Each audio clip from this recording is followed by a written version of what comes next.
Hello বন্ধুরা, প্রিয়া লাইফস্টাইলে আপনাদের সবাইকে স্বাগত এবং ভালোবাসা জানিয়ে ভিডিওটা শুরু করছি। তো বন্ধুরা, দেখতেই পাচ্ছ সেজেগুজে বেরিয়ে পড়েছি। তো ট্রেনের মধ্যে বসে আছি, অনেক ভোরে উঠেছি, ভোর 5টা বাজে। তখন উঠে বাড়ির রান্নাবান্না সব করে যে বেরিয়ে পড়েছি। তো আমরা আজকে যাব নৈহাটি।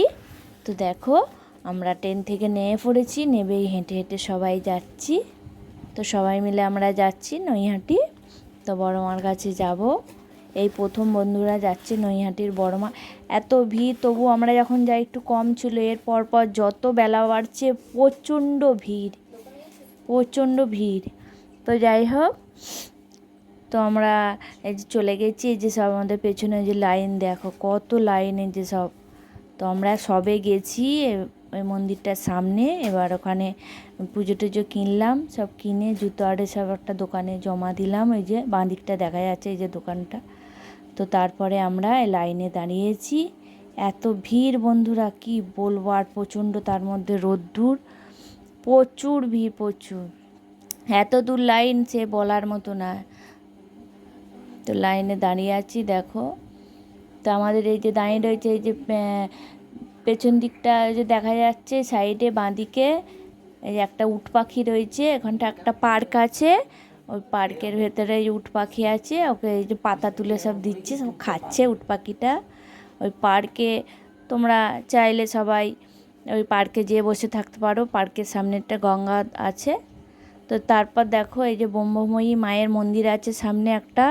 তো মায়ের ওই মন্দিরে গেছি সবাই মিলে। এখন পুজো হচ্ছে, ওখানে অঞ্জলি দিচ্ছে সবাই। তো মন্দিরে চলে গেছি, এই যে ব্রহ্মময়ী মা এটা।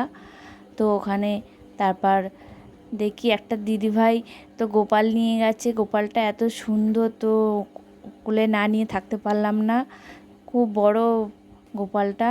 তো যাই হোক, তারপরে গোপালটাকে একটু সবাই মিলে নিয়ে নিলাম গোপালটাকে। কি সুন্দর গোপালটা, দেখুন বন্ধুরা। তো আমিও নিলাম, একটু আদর করলাম। তারপর আমার মেয়েও নিল, আমার মেয়েও আদর করছে।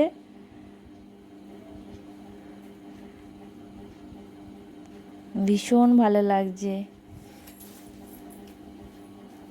তোমরা সারাদিন কাটাতে চাইলে ওই পার্কের ভেতরে বসতে পারো, ওখানে পার্কটা দেখালাম ওই সামনেই। তো যাই হোক, ওই মন্দিরের সামনে শিব ঠাকুর রয়েছে। তো আমরা সবাই মিলে শিবের মাথায় জল ঢাললাম, গঙ্গা জল নিয়ে গেছিলো বাড়ি থেকে। তো তারপরে আবার আমরা লাইনে চলে এসেছি। এই যে এসে মন্দিরের ভেতরটায় ঢুকেছি, এই যে অন্ধকার লাগছে বন্ধুরা, কারেন্ট চলে গেছিলো। তারপরেই মন্দিরে একদম ভেতরে ঢুকে গেছে। এই যে দেখো সবাই, বড় মা, কত সুন্দর লাগছে, দেখে মন ভরে যাবে বন্ধুরা একদম কাছে গেলে। এত সুন্দর লাগছে মাকে। তো যাই হোক, পুজো দিয়ে দিলাম, পুজো দেওয়া হয়ে গেছে। এবার তারপর এখানে চলে এসেছি। যার যা মনের ইচ্ছা পূরণ হলে বন্ধুরা সবাই এখানে তো সুতো বেঁধে যায়। তো আবার মনস্কামনা পূর্ণ হলে তো আবার খুলে দিয়ে যায়। তো আমরাও এখানে দিলাম করে, সবাই মিলে পুজো টুজো দিয়ে বাইরে চলে এসেছি। এই যে সব বাঁধছি কাপড় আরে। তো যাই হোক, তারপরে আবার আমরা হচ্ছে কিনা যে বেরিয়ে পড়লাম। তো বন্ধুরা, আমরা তারপরে পুজো টুজো দেওয়া হয়ে গেলে, সব কিছু হয়ে যাওয়ার পর আমরা ওখানেই দোকান ছিল একটা, দোকানে কচুরি খেয়েছিলাম সবাই মিলে। তো ভিডিও করিনি। তো খাওয়ার পর আমরা বাড়ি চলে আসছিলাম। এসে অনেকটা দেরি হয়ে গেছিলো, তো যার কারণে এসে খেয়ে দিয়ে শুয়ে পড়েছিলাম, আর ভিডিও করা হয়নি। তো বন্ধুরা, আমার এই ভিডিও যদি ভালো লাগে তোমরা লাইক কমেন্ট শেয়ার করবেন, সাবস্ক্রাইব করবে। সবথেকে মেন, বড় মাকে কেমন লাগলো দেখে সবাই কমেন্ট করে জানাবে। আমার তো ভীষণ ভালো লেগেছে, আমি তো কোনোদিন যাইনি, প্রথম গেলাম। তো তোমরা নিশ্চয়ই বড় মার নাম শুনেছো, ভীষণ ভালো লাগবে। তো গেলে বন্ধুরা অবশ্যই তোমরা তাড়াতাড়ি যাবে সবাই। তো বন্ধুরা, আর বেশি কথা বাড়াবো না, এখানেই শেষ করবো। টাটা, সবাই ভালো থাকবে, সুস্থ থাকবে, আমার পাশে থাকবে। নমস্কার।